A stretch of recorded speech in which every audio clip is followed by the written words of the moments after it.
Good afternoon, Mia Rabson from the Canadian Press. You mentioned that supply chains were one of the key things that was part of this, but there's been a number of disruptions from domestic issues in Canada to those supply chains in the last few years. You know, port strikes, the Freedom Convoy, the rail stoppage last week. What are you hearing from the Americans about the impact that all of these domestic disturbances are having on the relationship and their sort of confidence in Canada? Well, I would say that it's about mutual reliance. I mean, they understand. Let me give you an example. So for Canadians watching at home, 80% of all the semiconductors that are manufactured in the United States are packaged and tested in Canada.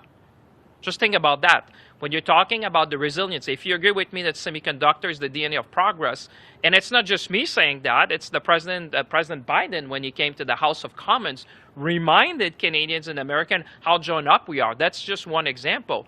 But I can give you the example of titanium now. Canada is replacing other nations, which are probably much less friendly to the United States when it comes to the production of titanium. This is in Sorel in Quebec, where Rio Tinto has invested close to $1 billion. I can go on with respect to biomanufacturing. Critical minerals is probably the most obvious one. I'll give you an example. When I was first in Washington, and Ambassador Edmund would remember that because that was quite a moment. We were together. I was meeting my counterpart, and I said, Madam Secretary, do you realize that there's only one refinery of cobalt in all of North America?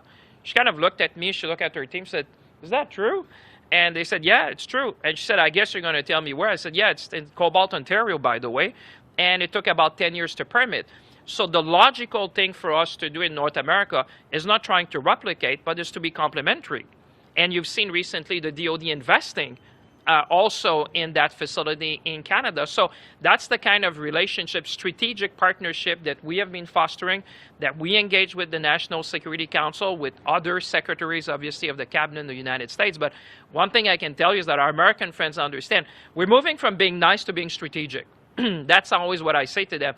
And when they realize, and as Mary said and the ambassador, every time they realize that, I think we're making progress because we know it, but it's really relevant that folks in Nebraska, folks in Florida, folks in Texas, in Illinois, just Illinois is $1 trillion economy. Just imagine about that. If they were a country, they'd be part of the G20. Does it matter we meet the mayor and the governor? Yeah. For sure.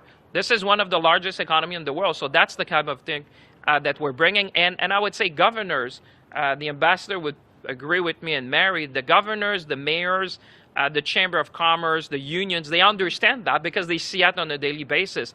We just need to bring that voice to all of the American people.